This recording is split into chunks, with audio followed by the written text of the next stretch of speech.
Welcome to the Madison Miller podcast. The final guest of the evening is one of our regular guests. He covers hockey primarily, and it's the one, the only Derek Brandon Felix. How are you doing on this Wednesday evening? Well, I'm doing pretty good, actually. Well, although I was told by some broadcasts the other day that I have three first names, and I can't say anything negative because I have three first names. That is so funny. That is so funny and so true. Derek, Brandon, and Felix are three first names. You're absolutely right. Look, I mean, if you're going to respond to me and, take me to task, I mean, you don't like what I say. I mean, I could think of a lot of other things. I could think of a lot of arguments to make. And look at the fact that he has three first names. Oh my God! How? I mean, yeah. I used to get called Felix in some of my classes when I was younger, and it takes me back to my heyday when I first started following hockey. To be honest, Right. Alrighty. So you want to do the regular season list, then the postseason list? I honestly think postseason would be easier, but I want to hear your regular season. Why don't we see what your regular season is, and I'll see if I could come up with five. All right, so we'll do the regular season first then because I did start with the regular season with the previous I think I with James Sellison for the Knicks we started with the postseason because the Knicks postseason's not much to write home about. So and then the other two we did regular season first, so we'll just do the regular season because it's easier. All right, go for it. All right, I so want the to hear what you regular got to say. season list was the hardest one to put together of the 8 lists I made.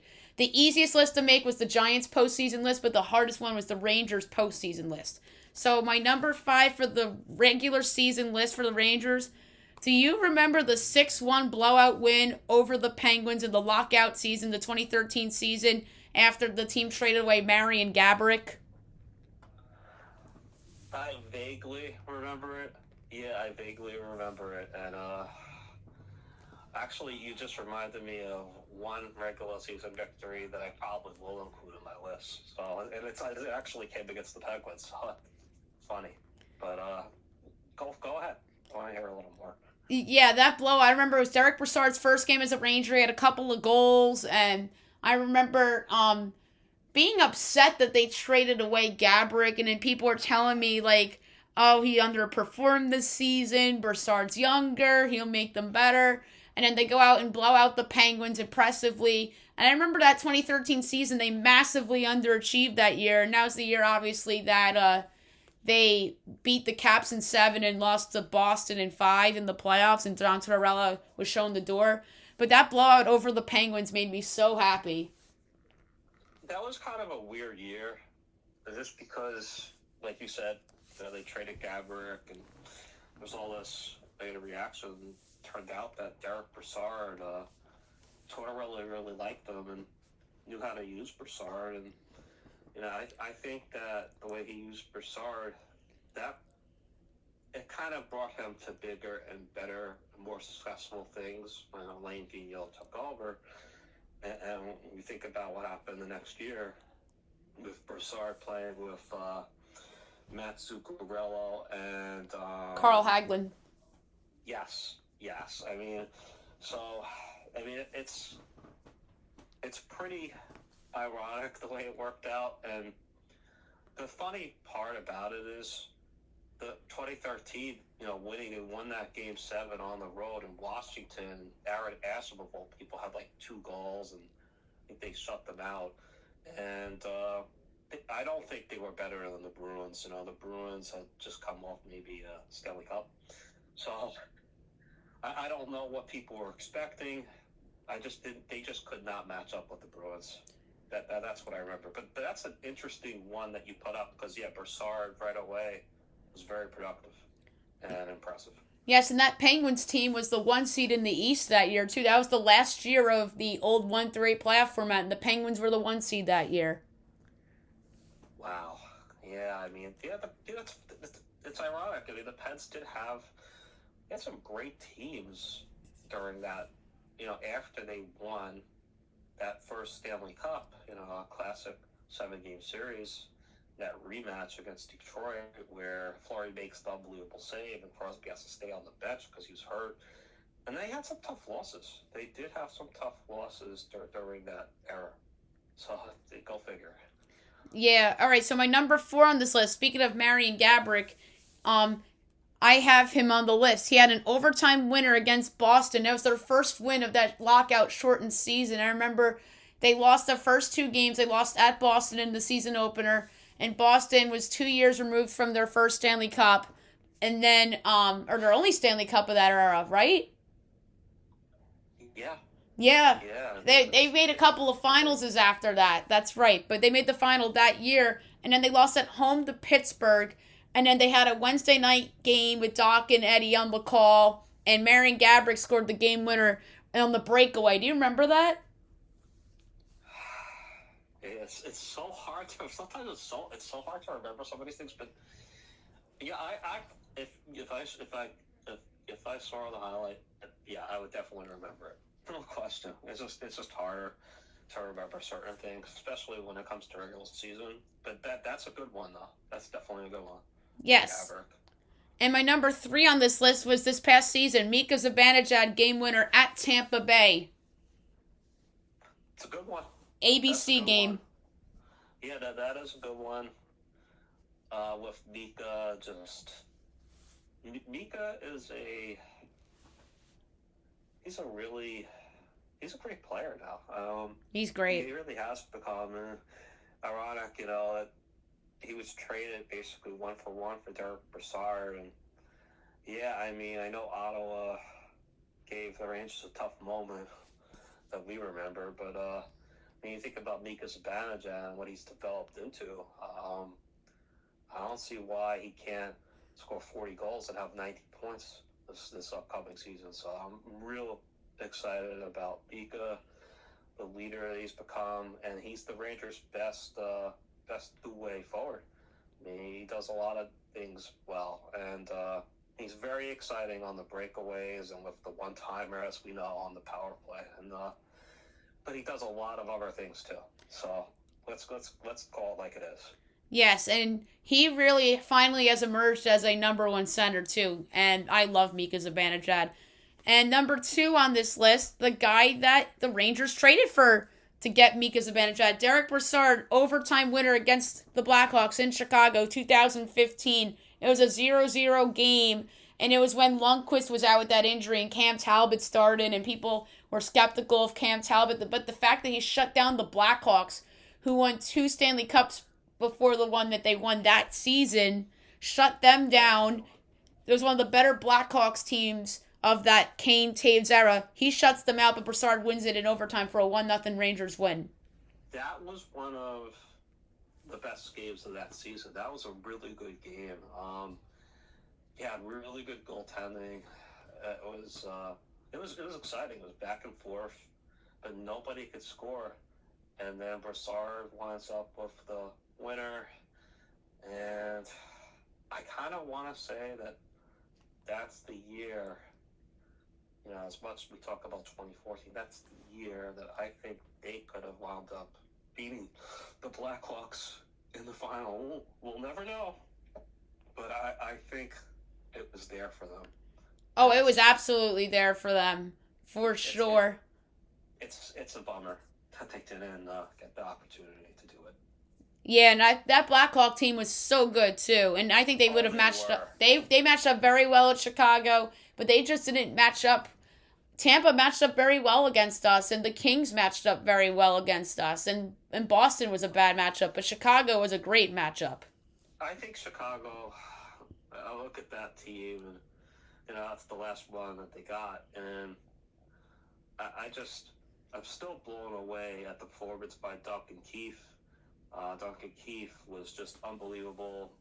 I thought they should have lost to the Ducks. Duncan Keith wouldn't allow it. Duncan Keith he took a lot of tough hits. That's right. They beat the Ducks in Anaheim in Game 7 the day after we lost to Tampa. Yes. He logged so many minutes, and he was incredible. He was incredible during that whole run. He was absolutely great. And my number 1 regular season game over the last 15 years was one of the more recent games, one of the best moments, probably the best moment the Rangers had, like before the pandemic, like right before the pandemic. That I was, was there for it. Yeah, you that's know right. what You it watched it. is. It's Mika Zibanejad's 5 goal game. Yeah, that was Mika night. Mika's Zibanejad night. It was. Yeah, I just the feeling, being there live and seeing that game. And I remember when he got the hat trick, and it was kind of like off a rebound. And yeah, I first couldn't tell that it was him that put it in, but there was something special going on that night. And my family, we sit all the way up and 419, and it just like you could watch plays develop, and you knew whether or not they were going to be goals before they were even there. And what I remember about the fifth goal, just how like I think it was D'Angelo Panarin played kind of catch, made a pass to Panarin, and Panarin just once he hit Mika, I pretty much knew that he was going to score, that it was going to be game over. It was he had a step, and what a move he made. Did the little forehand deke and went to the backhand, and it was a beauty. And that's right after Ovechkin had found a way to tie the game. That was a great game. That was really a great game. That was a great game. All right, to the playoff list. This was an easier list to put together. There's so many honorable There's mentions. so many. There's going to be so many honorable mentions, which we'll get to. But my number 5 on this list was very, very recently Artemi Panarin game winner in Game 7 against Pittsburgh.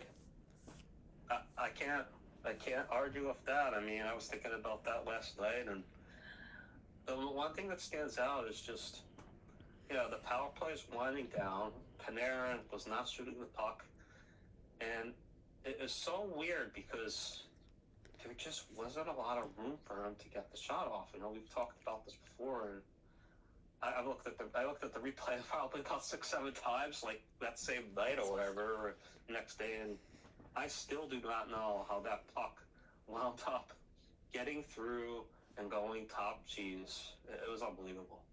It was unbelievable. And I was sitting at home in my room when that goal was scored, and I was so excited. Me too. And I just couldn't believe that he scored all that. And think about what they were able to do, coming back from 3 games to 1 down. And I felt like they could. I felt similar. It felt similar to 2014, where I felt. Plus, the Peds were at a little bit of a disadvantage, because they had Louis Domingue, and Domingue, to his credit, had played well.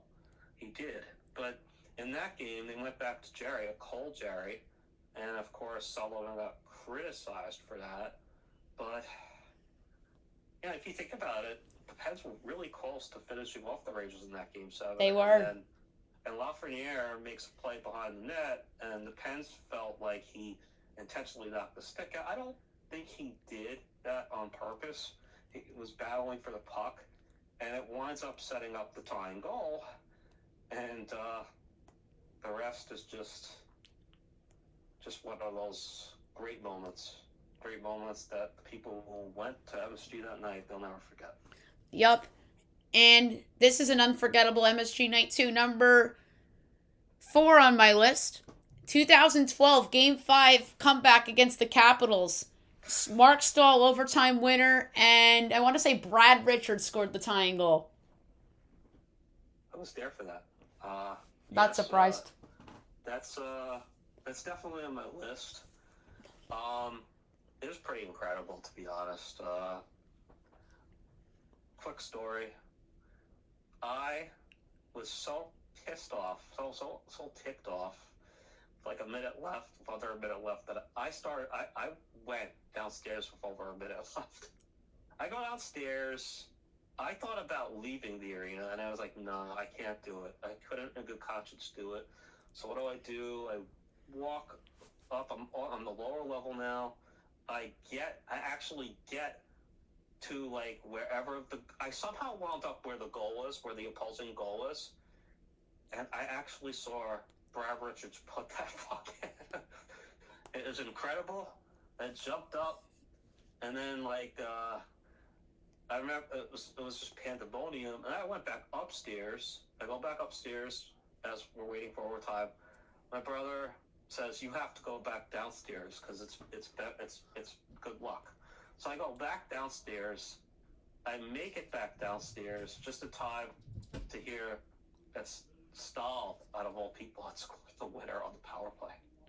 Yeah. Oh, Rangers just Unbelievable. take a 2-1 lead on a power play goal in the preseason game. It looks like Mika Zibanejad scored. Yeah, did he? Yeah, it looks Nice. like it was Mika Zibanejad. But yeah, that was a great memory. Number 3 on my list, 2014, Game 7 against the Penguins. They finished off the 3-1 comeback, just like they did this past year, except this was the Marty St. Louis series.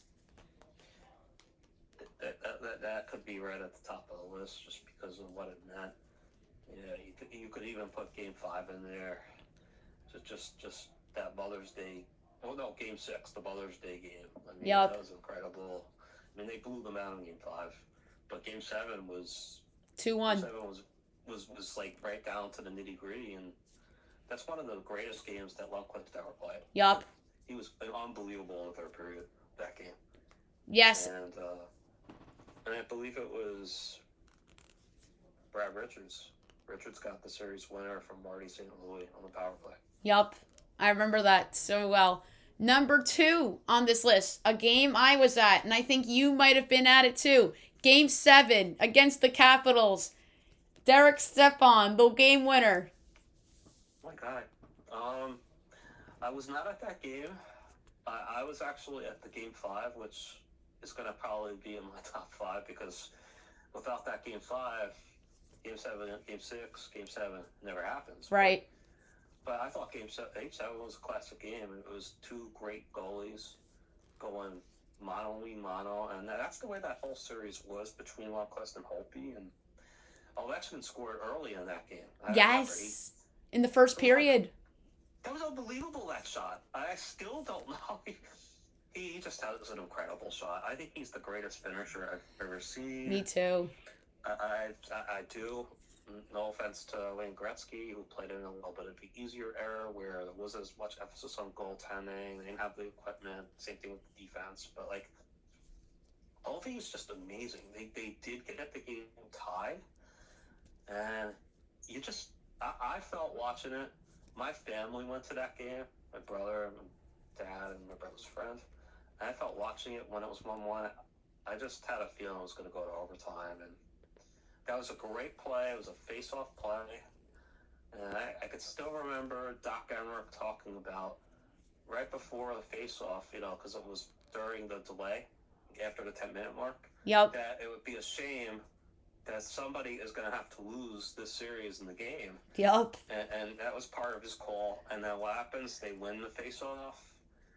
They get the one-timer, I think, or a shot from Yandel, and Stepan just puts it home. Man, I can't. Well, you must have been going crazy. I know, and I had such great seats. All right, is this a goal? Yup. Capo Caco on a breakaway. Wow. Okay. Love to see it. With you on the podcast, with the Rangers on right now, love to see it, even though it's the preseason. Well, Just love to see it. He needs to score goals. Yeah. Confidence builder.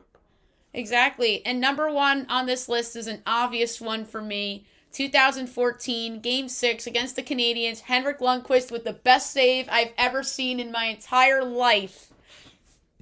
Remember that save that he kind of spun? Or he went on his back? I was there for it. Obviously, it's my number 1 too. I never thought that, in all the years that my family we've gone, I never thought we'd ever see a moment like that where the game was unbelievable. The Canadians played their hearts out without Carey Price, and he makes that save on Thomas Vanek, and the noise level after that save, it was just he makes that save, and I'm just I felt the same way when St. Louis scored the goal on Mother's Day. That's how I felt about that. And when he makes that save, I'm we're winning this game.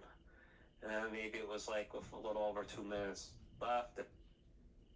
3 minutes later, behind the net, it was Brian Boyle to Dominic Moore Yup. on a really good pinch. I think it was the pinch. I think was Ryan McDonough. I think he got the secondary assist, and it was just a great play. You could see it develop, and once that pass was made in front, I thought that was going to be a goal, but I just felt, and they played such a great third period. They really shut down the Canadians. They really couldn't do anything. And that's Yeah. one of the best played games that I've seen by a Rangers team. I agree. That was a great win. That was the obvious number one choice for that. A couple honorable mentions before I get into my quick rapid fire that I have set up here. Go ahead. One honorable mention I want to toss at you is the triple overtime game with Gabrick against the Capitals in 2012. I, I mean, that was a huge swing game. Uh, that was a really good series, and it was kind of a back and forth series. Of course, we're talking about 2012, the same 2012 where they had to go and win a game 6 in Ottawa, and then win the game 7 back at the Garden. And that series, yeah, I went pretty nuts. That was a great pass by Brad Richards behind the net to Gabrick, and it was a great finish. And it's probably, I know the great Gabby, I think, scored a hat trick, and might even had a 4-goal game, but that's Gabrick's best moment as a Ranger. Absolutely. And it was a great series. It was a great series. It was a great series. Another honorable mention. I'm only saying this because I was at this game. It was my first Rangers playoff game I've ever gone to. Chris Kreider preventing a sweep, scoring the overtime winner against Boston in 2013. Oh yeah, that's when they decided, and Tortorella decided to. Tortorella was gone by then. That's right. No, Torts was there. Torts benched Brad Richards. Oh, that's right. Oh my God, that's one of the reasons why he got fired. Yeah, he benched his guy. I mean, that's the guy that won the Conn Smythe for him in Tampa. What I remember about that game,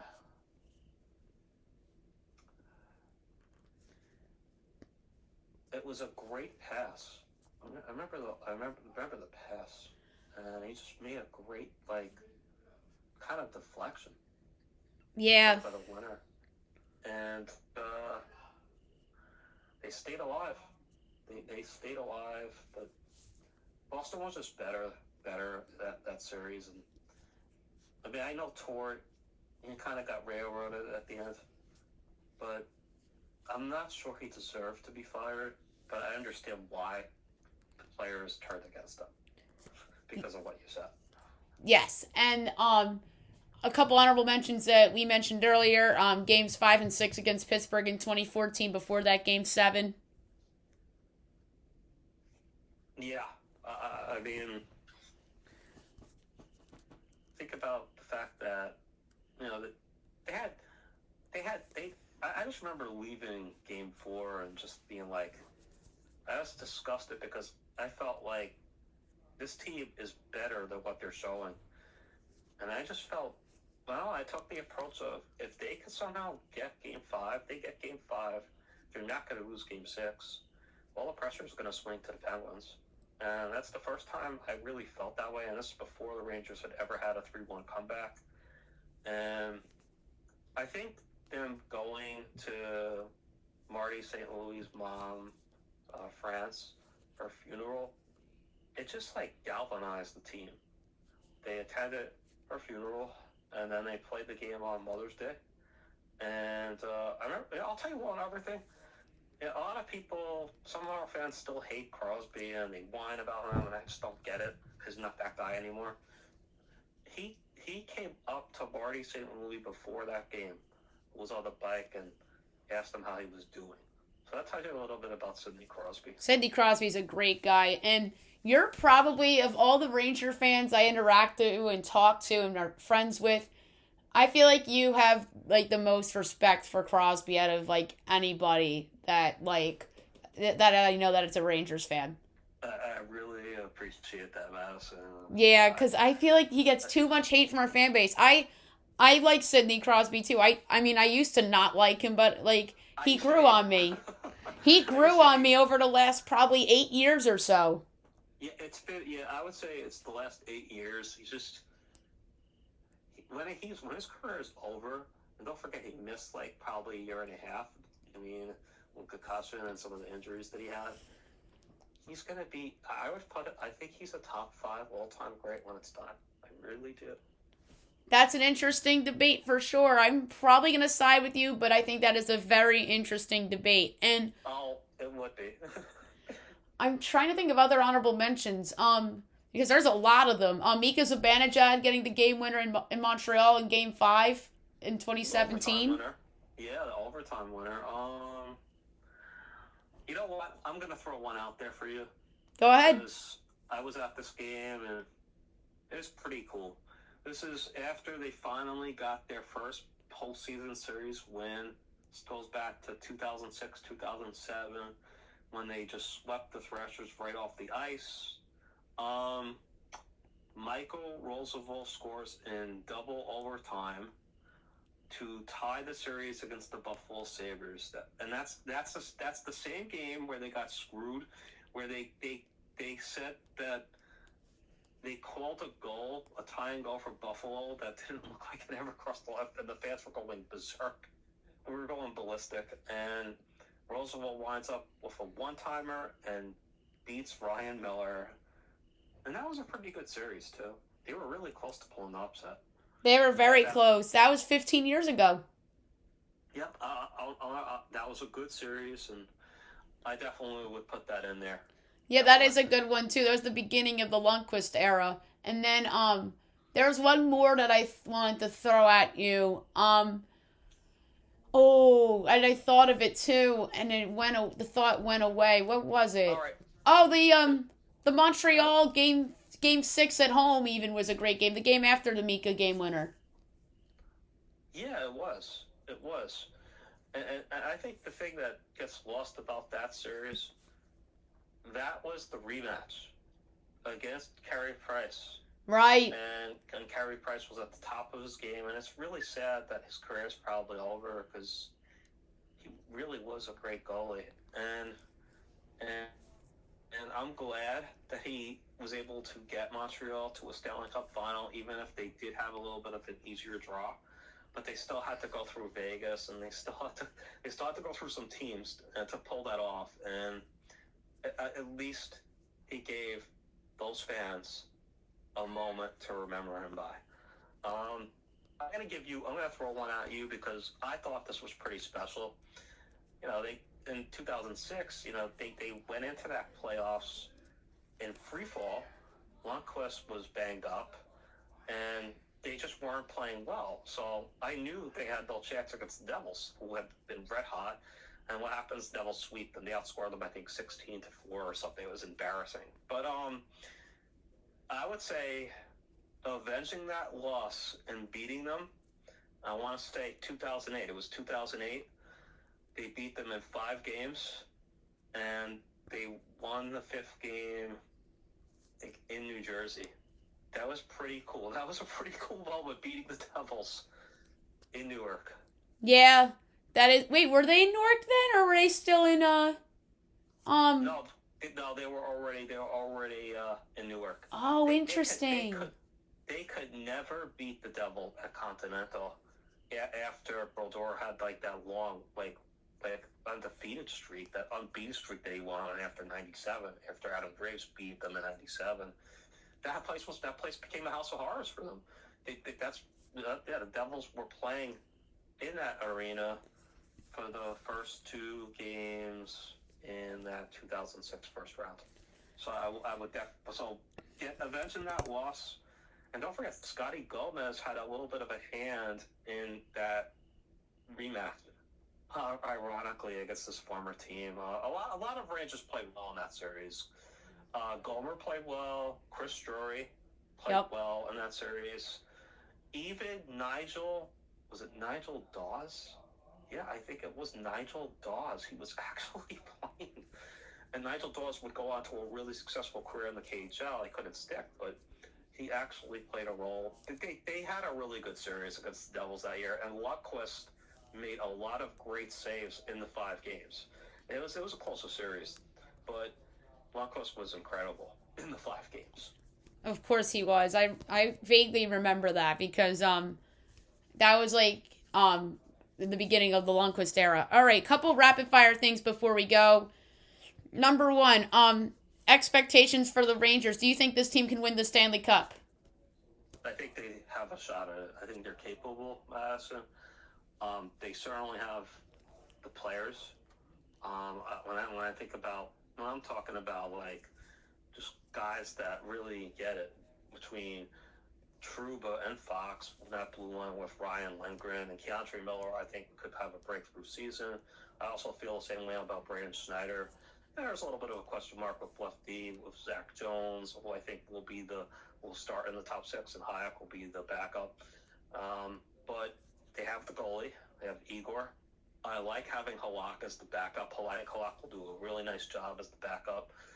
And obviously, keeping these guys healthy is important. Mika, Kreider, Panarin, who has something to prove, I think. And he needs to shoot the puck a little more. If he shoots the puck a little more, I think he gets 30 to 35 goals and maybe gets back to 100 points. It might depend on the youngsters. It really could hinge on Phil Heedle, who I think could be in line for 20 and 25 goals. I think he's going to have a better career year. I feel the same way about Lafreniere, Kako, and Kravtsov being the wild cards. They do have some good character players as well. Jimmy VC will be interesting. I definitely have him penciled in the lineup. I think he definitely earned a spot. I would definitely pencil him. I don't know if I would play him on the top line. I think Lafreniere will eventually wind up with Spanajan and Kreider. They'll have to break up that kid line, although they do have great chemistry. I just don't see a lot of teams in the East that are great.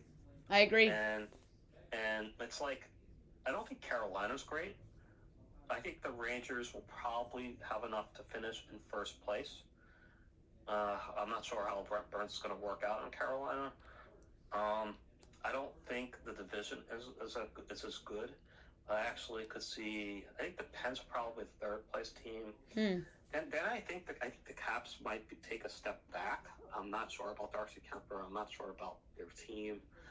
Wilson's out for a while. I could see the Devils sneaking up and possibly challenging for the wild card. In the other division is good, of course, top heavy. The Lightning, the Panthers. I have the Lightning first. I have the Panthers second. I got the Leafs third. And there are question marks. You got Boston, but they've got guys out. You got Ottawa. I think Ottawa will squeak in. Detroit's probably a year away. I actually think Buffalo could actually be a surprising team if they get some kind of goaltending. They seem to have some good chemistry.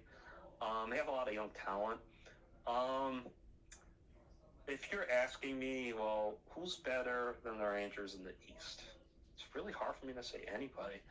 Maybe the Lightning, but they had to subtract the Donna. I mean, it's like, and they don't have Sorelli to start the season, so it's like, I'm not sure about Florida. But I like adding Matthew Tkachuk, though, and I think he'll really help them in the playoffs. I still don't know about their goaltending. They had to subtract Mackenzie Weegar from their defense. It really could come down to what these teams do during the trade deadline. Yep. I do think the Rangers can get there. I don't think the Avalanche, even without Kadri, they got a young kid that could wind up being their second center. Keep an eye on Alex Nohook. Yep. I think he's going to be pretty good. That defense is pretty much unmatched. A full season on Bowen Byram, who looks like he's going to be a stud. With Makar, with Evan Tays, Landis Cog, you got Rantanen, who can play both center and wing now. McKinnon, who I think is going to win the Hart Trophy. And they also have Sam Girard back on their defense, and Eric Johnson. The only question is in net with them, Francois and Gorgiev. And Gorgiev had a little bit of a rough start there. But the way they play, they are going to be awfully tough to beat. I don't think anybody in the West is as good as them. I could see maybe St. Louis and maybe Nashville challenging them. I don't think anybody in the Pacific's as good as them. Maybe it's Calgary that wants, or Edmonton. I love But Calgary. um, I like the Avalanche to win the cup. It could be against us. I'm going to say that the Rangers get there, Okay. and they're going to lose to the Avalanche because I Wouldn't think the surprise Rangers me. really can get there. I feel like everybody's going to pick the Rangers to make the final, or at least that, if not win the cup. That's why I'm skeptical of picking the Rangers to win the cup, because everyone I feel like is going to pick the Rangers to win the cup. That's I'm why not I'm so picking them to win the skeptical of cup. picking the Rangers to win the cup. I can't do it. I can't do it. It's even hard for me to pick us to be playing for the cup because the expectations are going to be sky high. Exactly. But I do feel like if it's not Tampa or if it's not Florida, and I don't think it's Carolina, then I think it's us. I think it's the Rangers. I do. I mean, they got that experience they got. That is going to help so many of the young players. It's not even funny. I really think if the young players, especially Lafreniere, Capo, can improve, and Heal, who I do think will improve, I think as long as they figure out their fourth line, and don't forget they got Will Coulier starting at Hartford, they have Matthew Robinson at Hartford, who knows? There could be roles. There could be some different roles by the time spring rolls around next year. So why can't they get there? That's very true. You know what? I just don't want to wind up disappointed. Yeah. Here's what I'm going to tell you, Matt, before we go. Let's just try to enjoy the season. And just try to enjoy each game because it's going to be fun. You don't have to be stressed out. Most Ranger fans, they freak out after one bad period. I'm the same way. But you know what? This is going to be a fun year. May not be as fun as last year, but it's going to be exciting. They got young players that are going to really help determine this thing, and I'm really excited for it. And let's just see what happens. Right. All right. One quick thing before we go. I gotta go in like 3 minutes. Very very quick. Give me 1 minute on Aaron Judge real quick. It's one of the most incredible things I've ever seen. I can't believe. I still can't believe that he actually got 62. The way he was being pitched the last 3 weeks, the coverage that he was getting, the pressure.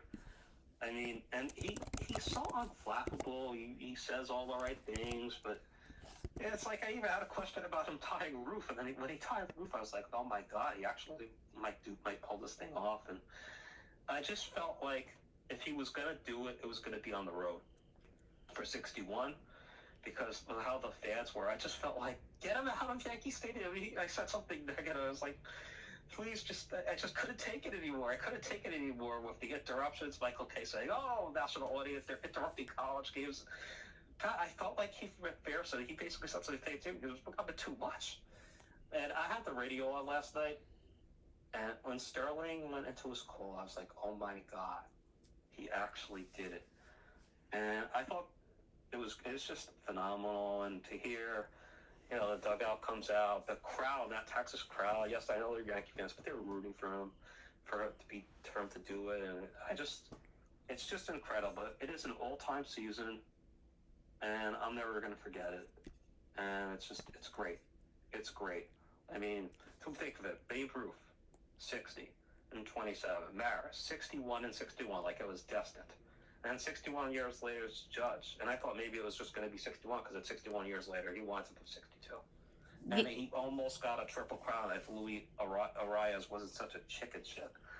With the Twins. Shame on them. But whatever. I mean, what a year. What a year. And God